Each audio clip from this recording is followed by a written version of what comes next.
Qasim bin Muhammad. Nabi Muhammad SAW berusia 25 tahun ketika baginda Rasulullah menikahi Sayyidah Khadijah. Sementara Sayyidah Khadijah pada saat itu sudah berusia 40 tahun. Dan selama pernikahan ini, Nabi SAW tidak pernah menikahi perempuan lain. Nama anak Rasulullah yang pertama ialah Qasim bin Muhammad. Anak tertua beliau ini hanya hidup selama beberapa waktu saja. Sayyidina Qasim meninggal pada 605 Masehi sebelum berusia 2 tahun dan dimakamkan di Jannatul Mu'allah, Mekah. Karena Sayyidina Qasim anak tertua, maka Rasulullah SAW menjulukinya dengan Abu Qasim. Adapun makna di balik nama Abu Qasim ialah pemberian imbalan, yakni sebagai harapan bahwa kelak akan menjadi anak yang soleh dan panjang umur. Zainab binti Muhammad. Sayyidah Zainab binti Muhammad merupakan putra sulung dari Rasulullah SAW bersama Siti Khadijah. Ia lahir pada 23 tahun sebelum Rasulullah SAW hijrah ke Madinah. Nama Zainab sendiri diambil dari bahasa Arab yang berarti indah dan wangi.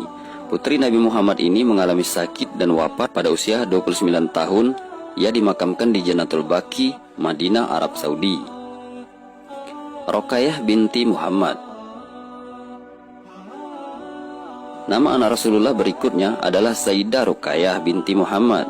Ia lahir pada 7 tahun sebelum diutusnya kenabian dan 20 tahun sebelum Hijriah atau tahun 603 Masehi, yakni pada usia Nabi Muhammad SAW 33 tahun. Makna dari nama Ruqayyah itu sendiri ialah lembut.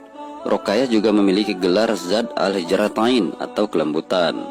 Saat dewasa, Ruqayyah menikah dengan Utsman bin Affan. Keduanya dikarunia anak bernama Abdullah dan meninggal pada usia 4 tahun. Putri Rasulullah SAW ini wafat saat perang Badar berlangsung pada tahun 2 Hijriah dan jenazahnya dimakamkan di Jannatul Baqi. Ummu Kulsum binti Muhammad.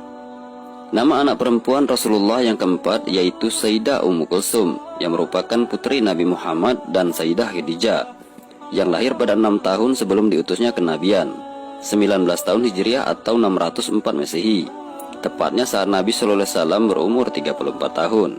Sayyidah Ummu Kulsum sempat hijrah bersama Sayyidah Fatimah ke Madinah. Saat dewasa, ia menikah dengan Sayyidah Utsman bin Affan pada tahun keempat Hijriah. Sayyidah Ummu Kulsum wafat pada bulan Ramadan ke-9 atau pada tahun 630 Masehi di Madinah, lantaran sakit dan dimakamkan di Jannatul Baqi. Fatimah Az-Zahrah binti Muhammad. Putri Nabi Muhammad SAW selanjutnya ialah Sayyidah Fatimah Az-Zahrah binti Muhammad. Sosoknya dikenal akan kebaikan dan penuh kemuliaan hati, sehingga dijuluki sebagai seorang yang memiliki karakter menyerupai Rasulullah SAW. Bahkan Sayyidah Fatimah telah menginspirasi umat Islam di seluruh dunia, dan ia pun telah menjadi anak Rasulullah yang paling dikenal oleh umat muslim di dunia. Beliau lebih dikenal dengan sebutan Fatimah Az-Zahrah. Fatimah artinya selalu berseri, nama yang bermakna penuh doa dari Nabi Muhammad SAW, supaya kelak putrinya memiliki wajah dan hati yang berseri, sehingga mampu membagikan kebahagiaan dan menjadi teladan bagi banyak orang di sekitar. Abdullah bin Muhammad. Anak laki-laki kedua Rasulullah SAW dan Sayyidah Khadijah ialah Sayyidina Abdullah bin Muhammad. Sama halnya dengan sang kakak, Sayyidina Abdullah juga tidak memiliki umur yang panjang. Putra Nabi Muhammad SAW ini wafat di usia yang masih kecil sekitar tahun 615 Masehi. Kata Abdullah sendiri berasal dari bahasa Arab yang memiliki arti hamba Allah. Sayyidina Abdullah juga memiliki julukan Thayyibah yang berarti baik dan Thohir yang artinya bersih dan murni. Hal ini merupakan harapan supaya kelak beliau menjadi orang yang suci akhlaknya. Ibrahim bin Muhammad. Putra bungsu Rasulullah SAW ialah Ibrahim bin Muhammad.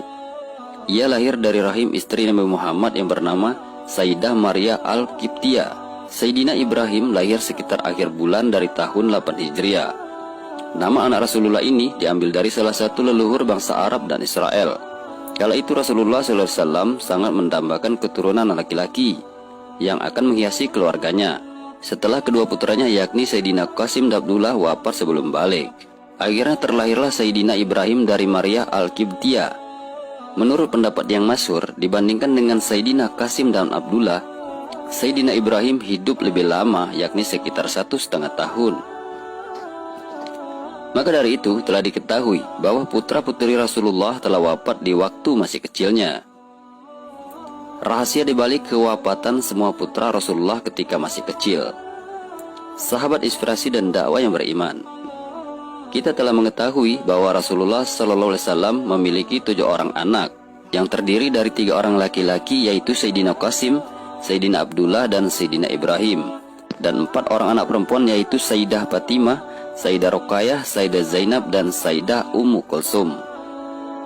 Namun berdasarkan riwayat yang dikatakan bahwa semua anak laki-laki Rasulullah SAW wafat ketika masih kecil. Hal ini tidak terlepas dari bukti bahwa Nabi Muhammad SAW adalah Nabi dan Rasul terakhir, sebagaimana yang dijelaskan dalam Al-Quran. Muhammad itu sekali-kali bukanlah bapak dari seorang laki-laki di antara kamu, tetapi dia adalah Rasulullah dan penutup nabi-nabi, dan adalah Allah yang maha mengetahui segala sesuatu. Al-Quran Surat Al-Ahzab ayat 40. Di dalam ayat lainnya Allah Subhanahu wa Ta'ala berfirman, Muhammad itu tidak lain hanyalah seorang Rasul, sungguh telah berlalu sebelumnya beberapa orang Rasul. Al-Quran Surat Ali Imran ayat 144. Sayyidina Abbas radhiyallahu anhu menjelaskan ayat tersebut dengan mengatakan seolah-olah Allah berkehendak dengan firman-Nya, kalau Allah tidak menutup nabi-nabi dengan kenabian Muhammad, seakan-akan Allah berfirman, pasti aku jadikan seorang nabi dari anaknya. Tapi Allah maha mengetahui terhadap segala sesuatunya. Kenapa Allah tidak menjadikan salah satu anak Nabi Muhammad sebagai nabi dan rasul? Itu karena Allah memang berkehendak Muhammadlah sebagai nabi terakhir. Salah satu logika yang digunakan Sayyidina Ibnu Abbas adalah bukti sejarah yang menunjukkan bahwa 3 putra Rasulullah SAW wafat semuanya ketika masih kecil. Kalaulah putra beliau SAW hidup sampai dewasa, maka tidak mustahil di kemudian harinya akan ada orang yang mendewakan salah satunya dan mengangkatnya sebagai nabi. Tapi Allah mentakdirkannya tidak menjadikan seorang pun hidup sampai dewasa. Sahabat beriman, salah satu hikmah diwafatkannya semua putra Rasulullah SAW ketika masih kecil ialah sebab Rasulullah SAW adalah penutup para nabi. Maka dari itu patut bagi kita untuk mencintainya dan mencintai apa yang dicintainya. Dan salah satu yang dicintai oleh Nabi Muhammad SAW ialah anak dan cucu keturunannya. Semoga Allah Subhanahu wa Ta'ala selalu menjaga anak keturunan Rasulullah SAW di dunia ini. Maka ikutilah keturunan Rasulullah SAW dan para ulama yang ma'ruf dan ahlus sunnah. Dan perlu diingatkan juga, jika di antara kita menemui ada seseorang yang mengaku turunan Rasulullah yang kurang baik menurut pandangan pribadi kita, maka janganlah kita menghina atau menyakitinya. Cukup bagi kita untuk memalingkan pandangan kita darinya, dan pandanglah keturunan Nabi dan ulama yang ma'ruf dan baik. Semoga Allah Subhanahu wa Ta'ala menggolongkan kita ke dalam golongan orang-orang yang selamat di dunia dan di akhirat. Amin ya Allah, amin ya Rabbal alamin.